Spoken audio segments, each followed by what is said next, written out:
Bismillahirrahmanirrahim. Assalamu alaikum. First year biology, chapter number 5, variety of life. Today we are going to start a topic known as nomenclature. What is meant by nomenclature? सबसे पहले तो आपसे ये question पूछा जा सकता है कि nomenclature का मतलब क्या है. ठीक है, तो ये वो सिस्टम है जो किसी भी लिविंग ऑर्गेनिज्म को उसका साइंटिफिक नेम प्रोवाइड करता है. ऐसा सिस्टम बेटा जो कि किसी भी लिविंग ऑर्गेनिज्म को उसका नेम प्रोवाइड करेगा और वो जो नेम होगा वो साइंटिफिक होगा. क्या कहलाएगा बेटा? नोमेनक्लेचर कहलाएगा. सबसे पहले इसकी डेफिनेशन देख लेते हैं. Nomenclature it is a system for giving names to things within a particular profession और फील्ड. ठीक है, एक फील्ड के अंदर रहते हुए, फॉर एग्जांपल बायोलॉजी है, बायोलॉजी में हम लिविंग ऑर्गेनिज्म को स्टडी करते हैं, but we also study the non living things that affect the living things. ठीक है, तो हम इनको जब साइंटिफिक नाम असाइन कर देंगे तो उसको हम क्या कहेंगे बेटा? नोमेनक्लेचर. अब हमारे पास नोमेनक्लेचर जो हमारे पास साइंटिफिक नेम का जो देना है उसकी नीड क्यों हुई, हमें क्यों ज़रूरत पेश आई कि हम साइंटिफिक नाम देना शुरू हो गए. बेटा जैसे कि आप जानते हैं कि जितने भी लिविंग ऑर्गेनिज्म होते हैं उनमें जो मोस्टली हम इंसानों की बात करते हैं तो हमारी नेचर में है कि जब भी हम किसी चीज़ को ऑब्ज़र्व करते हैं, किसी चीज़ को देखते हैं या किसी चीज़ के साथ हमारा इंटरेक्शन होता है, हम उसको कोई ना कोई नाम असाइन कर देते हैं. ठीक है, लेट्स सपोज चाँद है, रात को चाँद नज़र आता है तो हम चाँद को चाँद कहते हैं. तो वो जो नाम असाइन किया हुआ है ये हमने खुद किया हुआ है. मतलब हम जब भी किसी चीज़ को देखेंगे हम उसको कोई ना कोई नाम असाइन कर देंगे ताकि कोऑर्डिनेशन में आसानी हो. मतलब आप किसी दूसरे को बताना चाहो कि मैंने रात को चाँद देखा और वो बड़ा खूबसूरत था, तो अगर आप चाँद को चाँद नहीं कहोगे तो उसको पता नहीं चलेगा. ठीक है, तो जब भी हम किसी चीज़ को देखते हैं, किसी चीज़ को ऑब्ज़र्व करते हैं या किसी चीज़ के साथ इंटरेक्शन होता है तो हम उसको नाम देते हैं. ठीक है, तो पहले वक्तों में क्या होता था कि बहुत सारे जो है वो नाम होते थे एक ही चीज़ के. ठीक है, लेट्स सपोज एग्जांपल देख लेते हैं. कहता है in the past history there was no system to give a common name to plant and animals. मतलब प्लांट्स को और एनिमल्स को हमने जो भी एनिमल्स जितने भी हैं उनको नाम कोई दिया होता था तो उसका कोई सिस्टम नहीं था. मतलब ऐसे ही रैंडमली जो माइंड में आता था, किसी चीज़ को देखने के बाद जो चीज़ माइंड में आती थी हम उसको वो कहना शुरू कर देते थे. जैसा कि different names were given to same plant और एनिमल इन डिफरेंट रीजन्स. ठीक है, दुनिया के डिफरेंट रीजन्स में या पाकिस्तान के डिफरेंट रीजन्स में हम किसी एक चीज़ को डिफरेंट नामों से पुकारते हैं. जैसा कि इंग्लिश में आप ऑनियन कहते हो, एक प्लांट है जो आप घरों में सब्ज़ी वगैरह बनाते हो तो उसमें यूज़ करते हो, उसको हम ऑनियन कहते हैं. उर्दू में हम उसको प्याज कहते हैं. ठीक है, और अगर आप पंजाबी की बात करो तो हम उसको गंडा भी कहते हैं, कुछ लोग गंडा भी कहते हैं ऐसे. इसी तरह अरबी में इसको बसल कहते हैं और सराइकी ज़ुबान में इसको वसल कहते हैं. मतलब एक ही चीज़ है और उसके डिफरेंट नाम हैं. इसी तरह अमलतास, ठीक है, गुड़माला, इसी तरह गोल्डन शावर, पर्जिंग कैसिया, ये डिफरेंट नाम हैं लेकिन किसके नाम है? सिर्फ़ एक चीज़ के. ठीक है बेटा, ये एक प्लांट है, एक दरख्त है, उसके ऊपर येलो कलर के फ्लावर लगते हैं. ठीक है, जिसे हम क्या कहते हैं? अमलतास कहते हैं. तो दुनिया के डिफरेंट रीजन में इसको डिफरेंट नामों से पुकारा जाता है. पाकिस्तान के डिफरेंट रीजन में इसको डिफरेंट नामों से पुकारा जाता है. ठीक है, तो हमें नहीं पता कि हमारी कंट्री में अगर लेट्स सपोज हम प्याज को प्याज कहते हैं, अगर आप किसी बंदे को सराइकी नहीं आती तो वो किसी सराइकी वाले पर्सन से उसका कोई पाला पड़ता है तो वो क्या कहता है कि अगर मुझे 1 केजी जो है वो वसल चाहिए. आप तो सोच में पड़ जाओगे कि वसल किसे कहते हैं. या फिर जब हम एमफिल में या पीएचडी में रिसर्च करते हैं, अपने पेपर को पब्लिश करते हैं, तो वो पेपर जो है वो बाहर की कंट्रीज़ में जाता है और वहाँ के लोग उसको पढ़ते हैं. तो अगर आप अपनी लैंग्वेज में फॉर एग्ज़ाम्पल आप वहाँ पे प्याज लिख दोगे, गंडा लिख दोगे, वसल लिख दोगे तो वो उसको अंडरस्टैंड नहीं कर पाएंगे. ठीक है, तो आपको क्या करना पड़ेगा बेटा? आपको उसका साइंटिफिक नाम आना चाहिए जो कि पूरी दुनिया में एक ही हो, मतलब एक नाम पूरी दुनिया में जाना जाता हो. तो हमें इस वजह से नोमेनक्लेचर की नीड होगी. आपको ये अमलतास जिसको हम कैसिया फिस्टुला कहते हैं ये आपको दिख रहा है बेटा, और साथ ही जो है वो आपके सामने प्याज है जिसको हम अनियन भी कहते हैं. अच्छा बेटा, ये है अमलतास. ठीक है। इसको हम गुड़माला भी कहते हैं, गोल्डन शावर भी कहते हैं, और अनियन को हम प्याज या फिर डिफरेंट नामों से इसको पुकारते हैं। Some name for different species. अब कुछ ऐसी स्पीशीज़ हैं, मतलब डिफरेंट स्पीशीज़ हैं, लेकिन हम उसको एक ही नाम से पुकारते हैं। जैसा कि in some cases a single name refer to several different plants और एनिमल्स। एक नाम आप डिफरेंट एनिमल्स को या प्लांट को देते हो, जैसा कि bluebell. What is bluebell? Bluebell एक बेटा प्लांट का नाम है, उसमें फ्लावर लगता है जिसके ऊपर वो जो ब्लू कलर का होता है और बेल शेप होता है, लिहाजा हम उसको क्या कहते हैं? ब्लू बेल कहते हैं। लेकिन इसी तरह के और कई सारे प्लांट ऐसे हैं जिनकी शेप बेल जैसी है, मतलब उनके जो फ्लावर की शेप है वो बेल जैसी है और वो ब्लू कलर की शेड से मिलते जुलते हैं, या किसी और कलर के भी हैं। तो क्योंकि वो बेल शेप हैं और हमें पता है कि ब्लू कलर की जो बेल शेप फ्लावर है उसको हम ब्लू बेल कहते हैं, तो हमने बाकी सारे प्लांट्स को या फ्लावर्स को भी कहना शुरू कर दिया these are the bluebells. ठीक है, मतलब एक नाम है लेकिन स्पीशीज़ डिफरेंट है। इसके अलावा हम एक परिंदा होता है ब्लैक बर्ड, बड़ा ही प्यारा परिंदा होता है, छोटा सा होता है। तो हम क्या कहते हैं बेटा? हम कौवे को भी, क्रो को भी ब्लैक बर्ड कहना शुरू कर दिया, हमने रेवन को भी ब्लैक बर्ड कहना शुरू कर दिया। बिकॉज दोनों काले होते हैं इसलिए हमने इनको दोनों को क्या कहना शुरू कर दिया बेटा? ब्लैक बर्ड कहना शुरू कर दिया। जो रेवन होता है इसका साइज़ जो है वो क्रो से बड़ा होता है, मतलब इसका साइज़ बड़ा होगा, इसकी जो बिल होगी वो उसका साइज़ बड़ा होगा, इसकी जो टेल है वो बड़ी होगी। ठीक है, जबकि जो क्रो होता है इसमें जो नेक का रीजन है यहाँ पे ग्रेश बैंड हो सकता है, और इसका जो साइज़ होता है वो एक पिजन के जितना होता है, इसकी बिल का साइज़ छोटा होता है। ये दोनों में डिफरेंस है मेजर। ठीक है, जैसे कि आपने वो मूवी देखी हो अगर, हैरी पॉटर, उसमें काफ़ी सारे रेवन्स आपको दिखाई देते हैं। ठीक है, वो बड़े साइज़ के होते हैं। एक नॉर्मल क्रो है जो हमारे पास यहाँ पे जो है वो बर्ड्स हैं, ये क्रो हैं। ठीक है, तो ये दोनों में डिफरेंस है। आप इनकी शक्ल को देख सकते हैं बेटा, दोनों में डिफरेंस देख सकते हैं कि एक का साइज़ बड़ा है और दूसरे का साइज़ छोटा है। ये दोनों में डिफरेंस है, और एक प्योर ब्लैक है, दूसरा जो है वो उसमें ग्रेइश पार्ट है।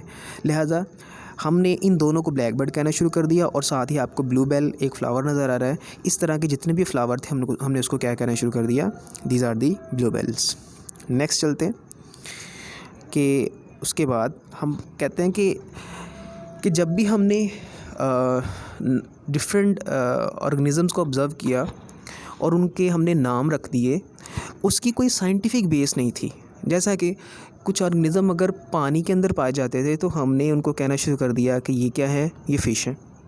मतलब वो ऑर्गेनिज़म पानी में रहते थे, क्योंकि फ़िश पानी में रहती है, हमने उसको फ़िश कहना शुरू कर दिया।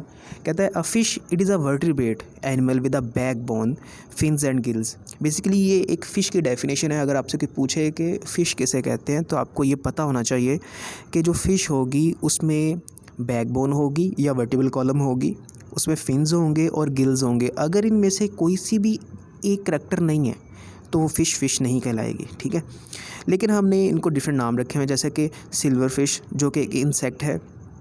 ठीक है, बेसिकली किंगडम एनिमिलिया में फाइलम है आर्थ्रोपोडा, और उसमें क्लास है इंसेक्टा, जिसमें इंसेक्ट आ जाते हैं।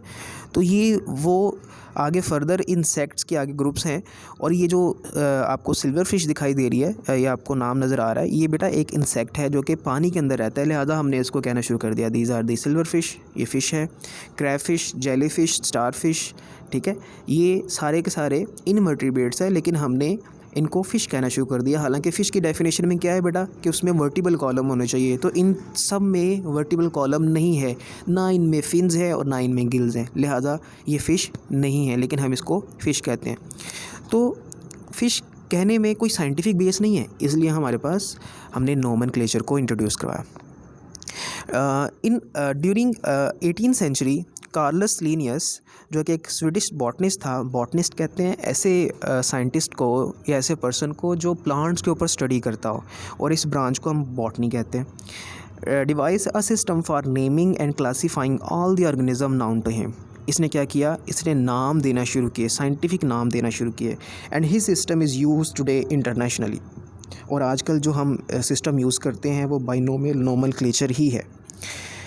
ही discarded the common name of plant and give each one a scientific name. इसने जितने भी प्लांट्स थे, जैसा कि हमने पीछे पढ़ा गुड़माला, गोल्डन शावर, इनने सब के सब प्लांट्स के जो कॉमन नेम थे उसको क्या किया, ख़त्म किया और उसकी जगह एक साइंटिफिक नाम दिया। अब उस साइंटिफिक नाम के आगे कुछ कंडीशंस भी हैं, वो भी इंशाल्लाह हम डिस्कस करते हैं। जैसा कि वो यहाँ पे बता रहा है, he took the scientific name from the Latin word. इसने लैटिन वर्ड लिए, वहाँ से उसके साइंटिफिक नाम बनाए और publish the list of name of plant in 1753। और कुछ प्लांट्स की इसने लिस्ट बनाई जिसमें उनके साइंटिफिक नाम जो है वो दिए गए। अब ये जो साइंटिफिक नाम दिए गए, इनमें हर एक नाम जो है उसमें 2 वर्ड होते थे। मतलब एक चीज़ का नाम है उसमें 2 वर्ड होने चाहिए थे, ये कंडीशन थी। And usually the name refer to some characteristic of organism or the person who collected it. अब वो जो नाम दिया जाता था उसके लिए कंडीशन ये भी थी कि कोई ना कोई करेक्टर जो है वो उससे मिलता जुलता होना चाहिए, या फिर जिस साइंटिस्ट ने इसको फाइंड आउट किया है उस साइंटिस्ट के नाम से ही इससे नाम से रिलेट करता होना चाहिए। ठीक है। And he system spread rapidly and become so popular that he used it later on its naming animals and published his list in 1758। फिर ये इतना ज़्यादा पॉपुलर हुआ कि इसने एनिमल्स को भी जो है वो साइंटिफिक नाम देने शुरू कर दिए। 1753 में प्लांट्स के ऊपर काम कर रहा था और 1758 में एनिमल्स के ऊपर काम करना शुरू कर दिया। अब इसके कुछ रूल्स हैं जो कि शॉर्ट क्वेश्चन में पूछे जाते हैं कि what are the rules of binomial nomenclature. Basically binomial से मुराद होता है 2 नाम देना। Bi mean 2, nomial names. Nomenclature वो सिस्टम जो साइंटिफिक नाम दे रहा है उसमें 2 नाम देंगे। And linear system of giving each species a scientific name comprises 2 word. ठीक है। And this is known as nomenclature. इसका जो फर्स्ट नेम होगा बेटा, फर्स्ट वर्ड होगा, उसका फर्स्ट लेटर बड़ा होगा और ये जीनस का होगा। ठीक है। 2 नाम दिए जाएंगे बेटा, दोनों में से जो फर्स्ट वर्ड होगा वो जीनस का होगा और उसका फर्स्ट लेटर कैपिटल में होगा, जबकि जो दूसरा वर्ड होगा वो स्पीशीज़ से ताल्लुक़ रखेगा और उसका जो फर्स्ट लेटर है वो स्मॉल में होगा। अब इन दोनों को आप क्या करेंगे, इटैलिक में लिखेंगे, टेढ़ा करके लिखेंगे या फिर अंडरलाइन करेंगे। अगर आपने इसको इटैलिक में नहीं लिखा या आपने इसको अंडरलाइन नहीं किया या इसमें कहीं पे स्पेलिंग की मिस्टेक हो गई तो फिर ये गलत हो जाएगा। लिहाजा आपको इन तमाम चीज़ों को जो है वो मद्देनज़र रख के आपको नाम लिखना पड़ेगा। ठीक है बेटा। अब कुछ ऑर्गेनिज़म हैं, इनके साइंटिफिक नेम दिए हुए हैं यहाँ पे।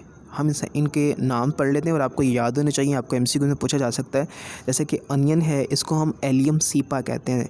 ये देखें ज़रा, दोनों जो वर्ड हैं इनमें फ़र्स्ट लेटर जो है वो कैपिटल का है और जो दूसरे वर्ड का जो फर्स्ट लेटर है वो स्मॉल है और दोनों जो हैं वो इटैलिक में हैं, टेढ़ा करके लिखे हुए हैं। अक्सर बच्चों की राइटिंग भी टेढ़ी सी होती है, लिहाजा मैं आपको ये एडवाइस करूँगा कि आप अंडरलाइन करें।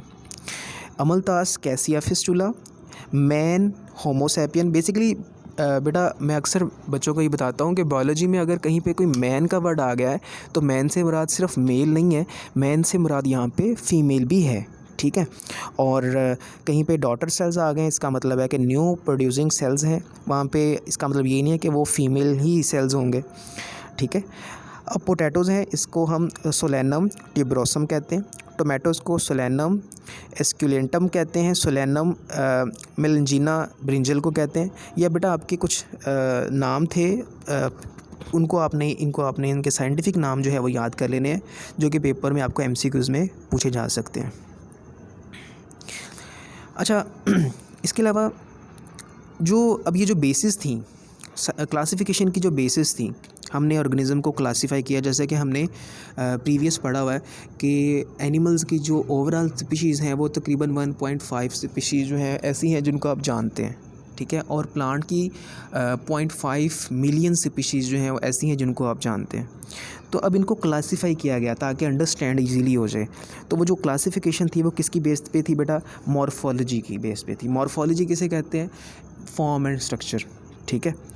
अब उसमें मॉडिफिकेशन ऑफ क्लासिफिकेशन में क्या हम डिस्कस करेंगे कि उसको मॉडिफाइड कैसे किया गया।